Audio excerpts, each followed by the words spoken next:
Topic पढ़ेंगे वो पढ़ेंगे treatment of workman compensation reserve at the time of change in profit sharing ratio या at the time of admission में भी यही ट्रीटमेंट होता है,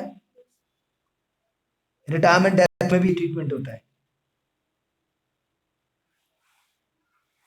वर्कमैन कंपनसेशन रिजर्व जो है वो इसलिए क्रिएट की जाती है ताकि किसी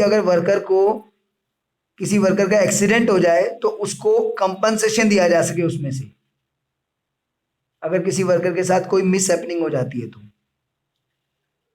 उस केस में हम उसको इस वर्कमैन कंपनसेशन रिजर्व में से कंपनसेशन दे सकते हैं।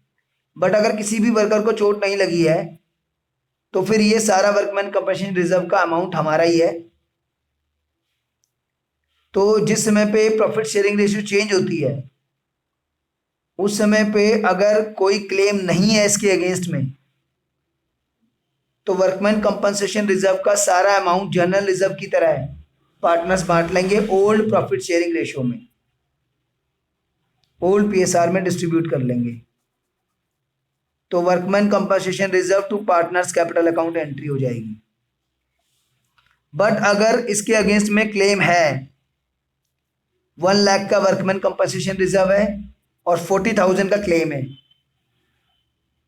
तो 1 लाख में से 40,000 लायबिलिटी फॉर वर्कमैन कंपनसेशन में ट्रांसफर कर देंगे और बाकी 60,000 पार्टनर्स कैपिटल अकाउंट में ओल्ड प्रॉफिट शेयरिंग रेशियो में बढ़ जाएगा।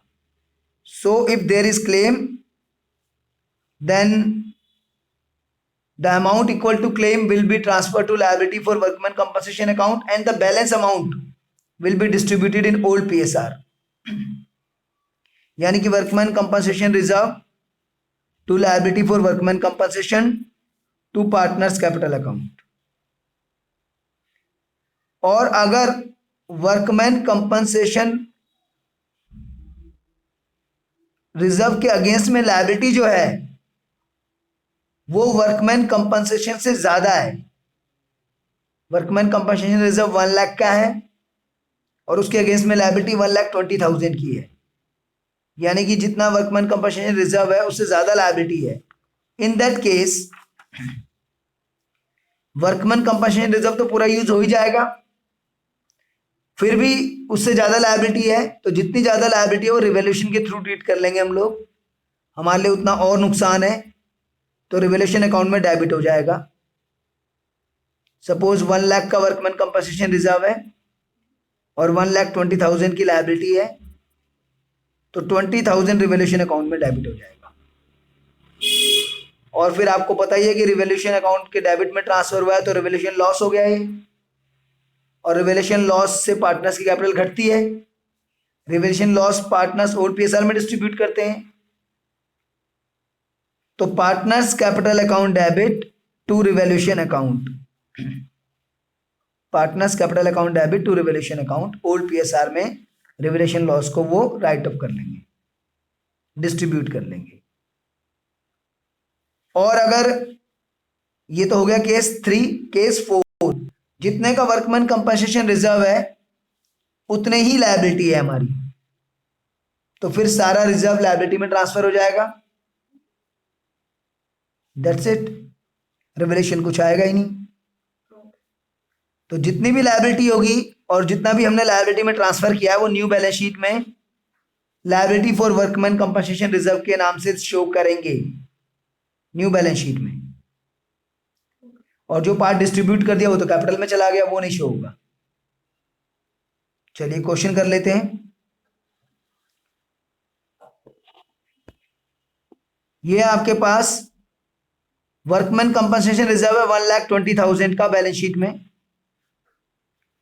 प्रॉफिट शेयरिंग रेशियो 5:3:2 थी पहले, अब 2:3:5 कर रहे हैं और no other information is given, यानी कि कोई भी लायबिलिटी नहीं है इसके अगेंस्ट में तो ये पूरा का पूरा अमाउंट पार्टनर्स ओल्ड पीएसआर में डिस्ट्रीब्यूट कर लेंगे। और ये क्रेडिट बैलेंस है, आपको पता है लायबिलिटी साइड में क्रेडिट बैलेंस होता है तो इसको डेबिट करेंगे तो ये खत्म हो गया और पार्टनर्स की कैपिटल क्रेडिट हो गई और रेशियो यूज हुई old profit sharing ratio 5:3:2, old profit sharing ratio हम यूज करेंगे। तो इसमें गेन सेक्रीफाइस का कोई काम नहीं है। जब कैपिटल अकाउंट बनाएंगे तो कैपिटल क्रेडिट है तो क्रेडिट में पोस्टिंग कर देंगे, नाम डेबिट वाला WCR।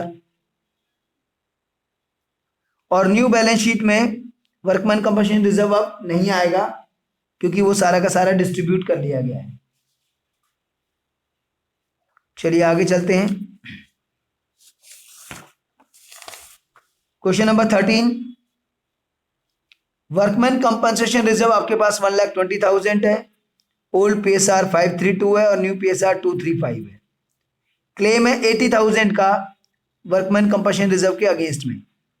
तो 1,20,000 के वर्कमैन कंपनसेशन रिजर्व में से 80,000 लायबिलिटी फॉर वर्कमैन कंपनसेशन में ट्रांसफर कर दिया और remaining 40,000 old profit sharing ratio 532 जो कि ओल्ड PSR थी उसमें आपने डिस्ट्रीब्यूट कर दिया। 5:3:2 ओल्ड प्रॉफिट शेयरिंग रेशियो में रिमेनिंग अमाउंट को डिस्ट्रीब्यूट कर दिया। पार्टनर्स की कैपिटल बढ़ गई, क्रेडिट कर दी। WCR लायबिलिटी साइड पर है, क्रेडिट बैलेंस है, डेबिट करके खत्म हो गया। इसमें से जितने का क्लेम है उतना लायबिलिटी क्रिएट कर लो, लायबिलिटी बढ़ती है तो क्रेडिट, और जितना डिस्ट्रीब्यूट कर दिया पार्टनर्स में उनकी कैपिटल बढ़ गई, कैपिटल बढ़ती है तो क्रेडिट। पार्टनर्स की कैपिटल क्रेडिट है तो एंट्री क्रेडिट में डाल दीजिए, नाम डेबिट वाला आ गया WCR वर्कमैन कंपनसेशन रिजर्व, और जितना लायबिलिटी में ट्रांसफर हुआ है वो न्यू बैलेंस शीट में लायबिलिटी साइड पे शो हो गया, लायबिलिटी फॉर वर्कमैन कंपनसेशन के नाम से। क्लियर है?